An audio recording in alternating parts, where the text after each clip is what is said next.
Speaker is Dr. Eugene Turner, who is a Boyd Professor at Louisiana State University. He is the co-chair of the Integral Wetlands Working Group and is active in the scientific aspects of coastal environmental management, including the low oxygen zone off the Mississippi River with Nancy Rabelais, who you saw in that video earlier, and colleagues in wetland conservation, restoration, and management. His most recent book project is Sustainable Science, the Emerging Paradigm, and the Urban Environment. And his fun fact is that in another galaxy, another time, he's probably lost more wrestling matches in Iowa than everyone else in the room combined. So, without further ado, here you go. Thanks. Hi. So I'll give you an overview of some things we found out from the field studies we've been doing for the last 4 or 5 years, and we have a few more years, we hope, of doing more of these. So just a step back a bit, I'm going to talk about the marshes and wetlands, not the offshore area. And as a further backdrop, we're in Louisiana. These are kilometers of shoreline over time in year 1 and 2 years after the spill, and the red is a more severe oiling on the shoreline. So the point is that most of the oil ended up in Louisiana. Most of the severe oil was in Louisiana. And this is only the shoreline because we measured 100 meters back into this marsh and found out no change in the concentration. So even though it showed up visually on the shoreline, it went way back in there, and that was measurements just 1 year, within 1 year, within a few months, 6 months probably. So some of the expectations ahead of time, I'll just do a couple of these slides, is that the oil would disappear rapidly after a period of time, as it has in other places. And what we found out now is that aerobic weathering did take place, but these are mostly anaerobic sediments. So it did not take place. And it wasn't within a half time of weeks or months, but as I'll show you, not even after several years. So give an example of this, and it also wasn't a single oiling. It did go up in one single event from offshore, but the oil didn't show up until a month or two later. And the oil was continually brought up even a year later, we think, with a storm, did massive amounts of oiling to one area. And it wasn't visually obvious except for the death of the plants, but it was kind of a multiple serial stirring of the sediments probably that were out there that brought the oil up at really high water. And by high water, I mean a meter or more higher off the marsh, so it brought it up on the marsh. So this is an example of what the baseline was and what it had been and what it is now, which is that these are for alkanes and aromatics, the two main components we measure just generically. So the first measurement on there, the lowest one, was done before the oil hit the marsh. We went out on our own budget and before we had any contracts, even the second one was done that way. We were promised money but never knew we'd have it. But we did collect samples before as a baseline to about 30 sites. And it was lower, and then it went up about several orders of magnitude, and it has gone down some. We also went back to these 30 sites later, which were never officially oiled on the scout maps, and found much higher levels, which are the same as what the ones that were oiled. So what I'm saying is that, in a way, I don't know if you can see the red dot, is that here we are below 1, it went up, of course there were some very high values, so 3 or 4 orders of magnitude, and now the baseline is out here. And that's after 7 or 8 measurements that we've gone out to these sites. It's now an order of magnitude of 10 above what it was as a baseline. And that's all the sites. So in one way you could say that it's been reduced by 90% or 95%, but on the other side you could say it's gone up 10%. You know, so you could say there's a lot of recovery in a sense because we're only measuring the top 5 centimeters. But on the other hand, what is there is much higher than it was before, and it seems to be widespread across all the marshes, salt marshes these are, in South Louisiana. And by the way, the 30 sites we chose were not because we anticipated oil. We didn't know where the oil would land up. They were truly random sites, with the exception we weren't allowed to go to a few places. So some of the processes for the marsh erosion, which was enhanced by the landing of the oil and subsequently, is that one of them was that the first stage, when you have an oiled shoreline, is that normally there's, in this one site we're looking at, which is north of Des Baptistes, it has a steep shoreline. We went out and measured the shoreline 1.5 meters out, so we have measurements over time on this. And for the oiled sites, it caused some toxicity, and we find actually bare marshes out there. There weren't any grasses on there, either smothered or gone, probably toxicity.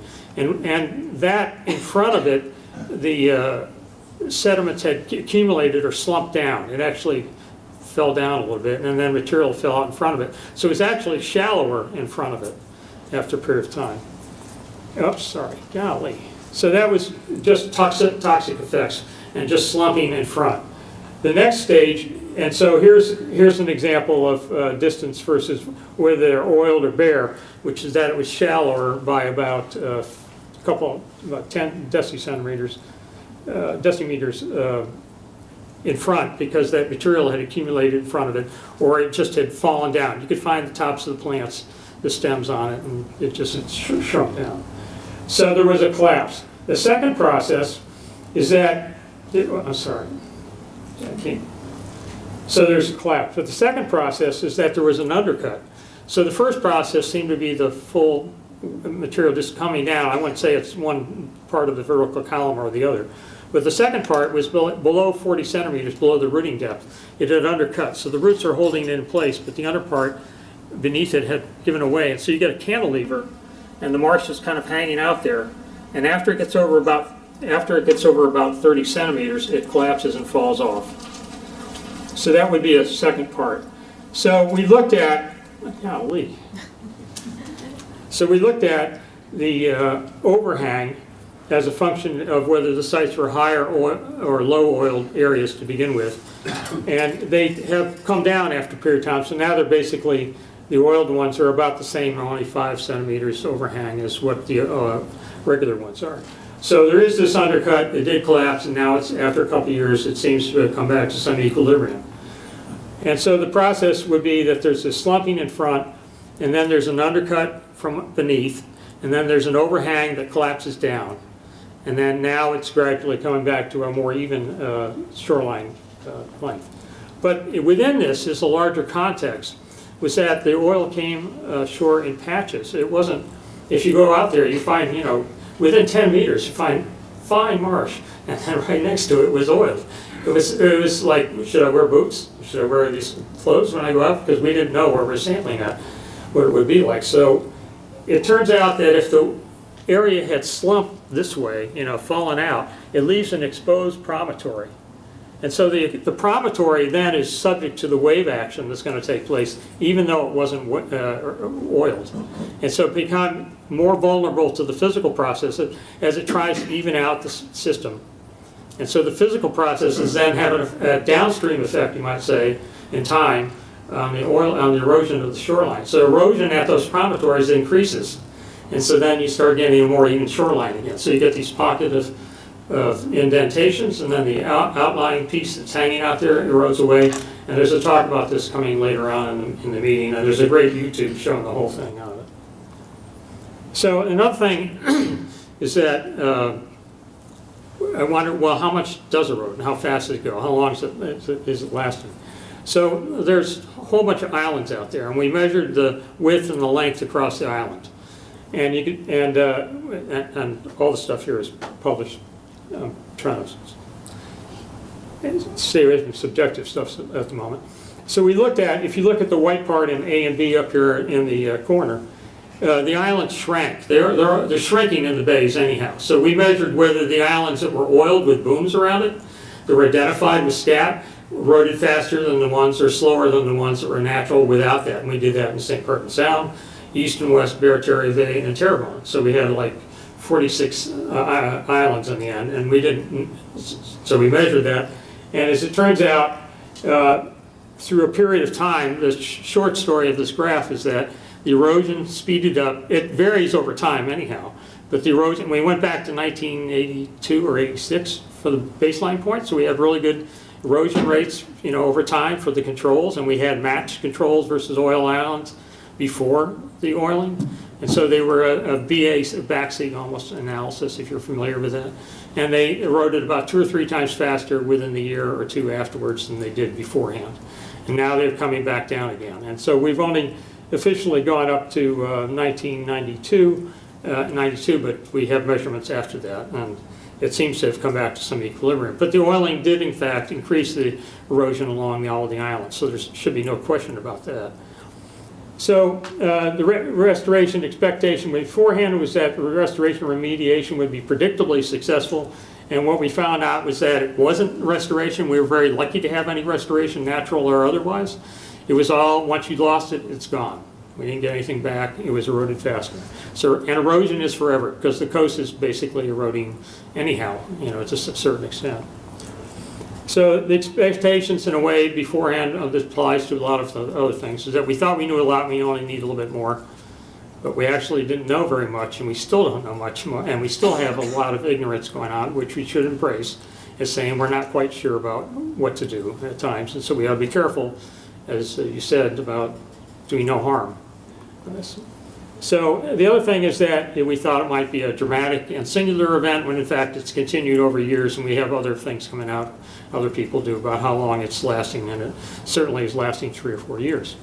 So an estimate about the shoreline marsh is that if you take the erosion rates and you take how much was oiled, that started that first slide we had out that, you come up to about 4 kilometers squared per year. If you take, and there certainly are a little faster in the islands and on the shoreline than there would be for the whole marsh. But it's, you know, if you say roughly it's 4 kilometers squared, that happened because of the oiling so far. So as a backdrop, I want to put that in perspective here. The coast has been dredged enough to have the dredge lines, how much to go to London and back. That's how many lengths of dredging that's gone on the coast. That's enough to cross the coast 80 times. And they all have spoil banks that are this high, or they used to have. You know. So this is not a small change to the coast. And if you take out the dredging and the coast, the deltaic part of the coast, except for the areas that don't have much wetland per unit map, it's 70 or 80, 77% of the deltaic area. There's a direct line between the dredging of the coast and the land loss from 1930 till present, and it goes through 0. So that I give you a little pause about what we're looking at. And we permitted all of those. And we know how much we're permitting now. And I'm saying what we're permitting now is about equal to what we lost from the oil spill. It's a chronic effect. It's not a dramatic effect. It's something that happens every year, and it's forever. So it's a little bit like this, as a lack of other things. This is something from Lauren McClanahan. She took photographs from the same spot from a fishing trophy site in '57, early '80s, and 2007. Those are the trophy fish. So gradually, what's happened, you know, we looked at a few things and say, and you can't see it over small periods of time, but if you look over a long period of time, we've had this chronic wastage that happens. And you know, we respond to the oil spill necessarily as a dramatic event, but we ought to keep that in mind for the context, is that there are a lot of chronic effects taking place that are happening all the time, and those need a lot of attention because they often mean more than the dramatic one in the long run. So, and I think that's probably my time. Yeah, perfect. All right. Thank you.